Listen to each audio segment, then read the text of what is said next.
Herkese merhaba arkadaşlar. Kanalıma hoş geldiniz. Bugün sizlere çift renkli eşofman takımı yapımını anlatacağım.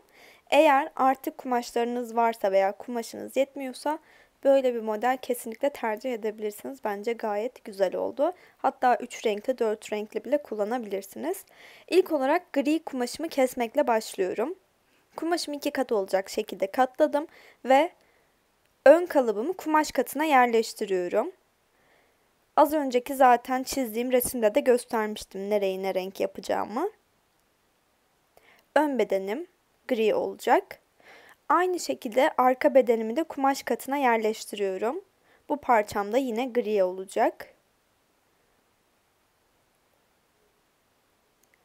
Kol kalıbımı kumaşımı tek kat olacak şekilde yerleştiriyorum. Ve kol kalıbımı da aynı şekilde kesiyorum dikiş payımı vererek. Ama bir adet kesiyorum bundan. Daha sonra yeşilden keseceğim diğerini. Yine gri kumaşımdan devam ediyorum. Arka paçamı 2 kat olacak şekilde kumaşımı yerleştirdim. Ve arka kalıbımı keseceğim bununla. Dikiş paylarımı vererek kesimimi yapıyorum. Bu arada kumaşım Sukuba kumaş. Kalıp olarak da kendi kalıbımı kullanıyorum. Çocuk reglen kol kalıbı. Instagram adresimden bu kalıbın siparişini oluşturabilirsiniz. Instagram'ımda açıklamalar kutucuğuna yazıyorum her zaman.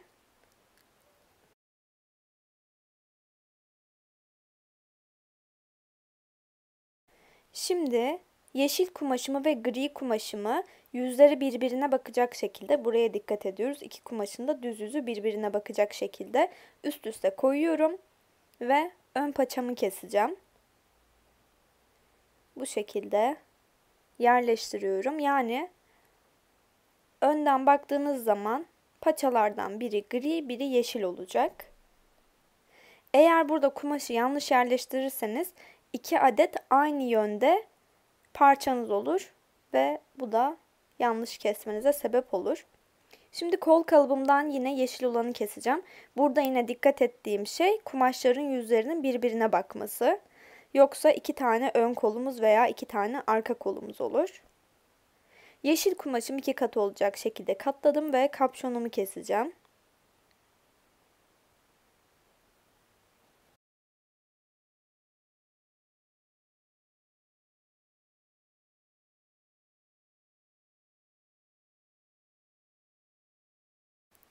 Gri kumaşımı 2 kat olacak şekilde katlıyorum ve kanguru cep kalıbımı kumaş katına yerleştiriyorum. Yine 1 santim dikiş payımı da vererek bu kalıbın da kesimini yapıyorum.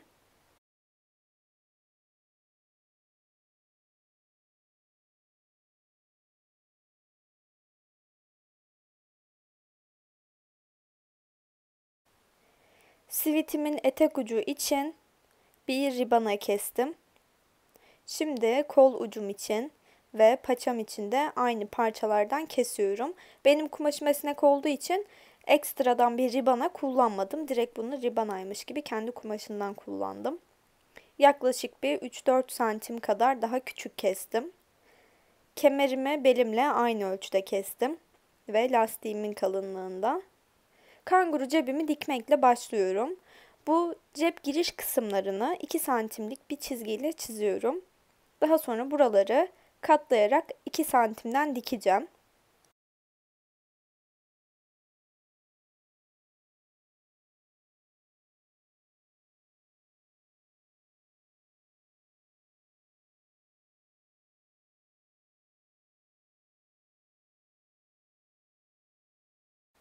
Diktikten sonra bu şekilde gözüküyor. Şimdi ön bedenimin ortasını buluyorum. Ve aynı şekilde kanguru cebimin de ortasını buluyorum. Cebi tam bedene ortalamam gerekiyor. Gösterdiğim gibi cebi bedenime yerleştiriyorum. Ve sabitliyorum iğneyle. Üst kısımlardan birer santim pay vermiştim. Buraları kıvırıyorum ve iğneliyorum. Bu kenarlardan da aynı şekilde 1 santim pay vermiştim. Buraları da çiziyorum. Ve 1 santim içeriye kıvırıp buraları da dikiyorum. Ama buraları 1 santimden dikmiyorum. İnce bir çıma dikişiyle kapatıyorum. Başlarına ve sonlarına mutlaka sağlamlaştırma dikişleri yapıyorum. Çünkü tam cep giriş yeri olduğu için buralarda açılma vesaire olabilir.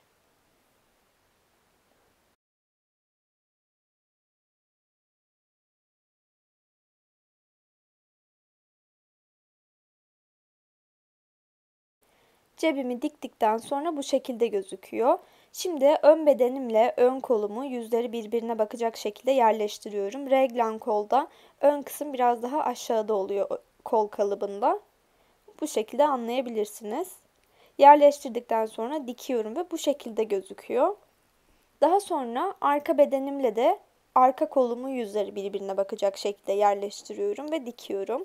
İki kolum için de aynısını yapıyorum. Bedenimi yüzü yüzüne gelecek şekilde katlayıp koltuk altı dikişlerinden başlayarak bedene doğru dikiyorum. Kapşonumu da yüzleri birbirine bakacak şekilde yerleştiriyorum ve gösterdiğim yerden dikiyorum. Şimdi kapşonumuzun bu ağız kısmını içeriye katlanacak miktarımız kadar katlıyoruz. Ne kadar pay verdiysek. Katladıktan sonra kuş gözümüzün geleceği yeri işaretliyoruz. Bu işareti katlamayı yaptıktan sonra yapın. Yani ilk önce katlayın. Ne kadar bir katlama miktarınız var ona göre ayarlayın. Kuş gözü için bu şekilde minik bir delik açıyorum. Açtığım yere kuş gözümü takıyorum. Daha sonra minik bir arka kapakçığı var. Bunu da üstüne takıyorum. Ve bastırdığım zaman direkt takılmış oluyor. Diğer taraf için de aynısını yapıyorum.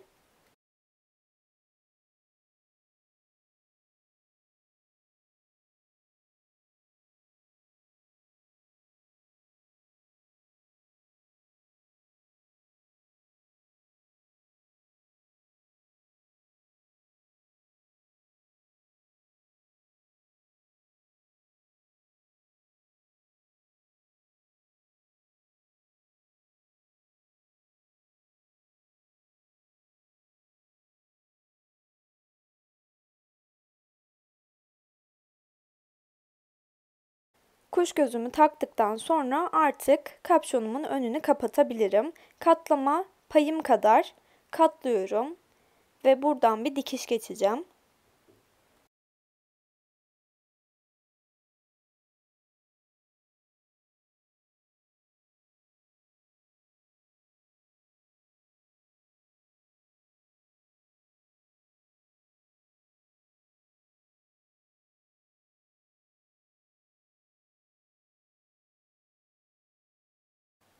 Dikişimi de geçtikten sonra bu şekilde gözüküyor.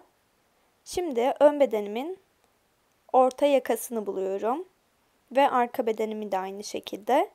Arka yakamla kapşonumun arka kısmı üst üste gelecek şekilde iğneliyorum. Ve kapşonumun ön ucuyla ön ortası üst üste gelecek şekilde iğneliyorum. Ben böyle kapşonun ön kısımlarının üst üste binmesini daha çok seviyorum. Yani bir çapraz görüntü oluyor. Yani yan yana durmasını değil de üst üste gelmesini seviyorum. O yüzden her seferinde o şekilde yapıyorum. Yine öyle yapacağım burada.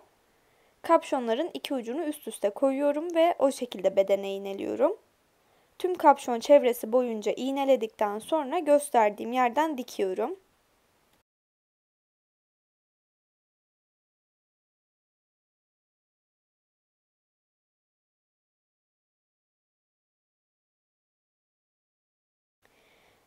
Kol ucu ribanamı diktim. Şimdi aynı mantıkla etek ucunu dikeceğim.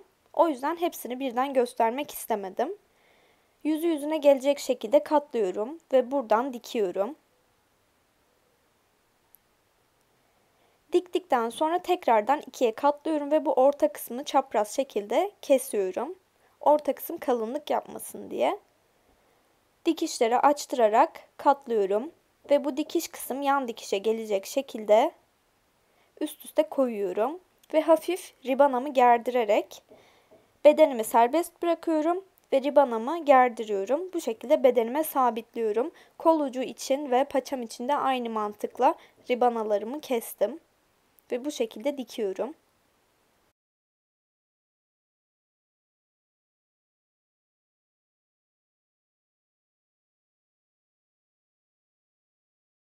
Diktikten sonra böyle gözüküyor. Daha sonra iç kısmına overlock dikişi geçtim. Ön paçalarımı yüzleri birbirine bakacak şekilde yerleştirip sadece A kısımlarını dikiyorum.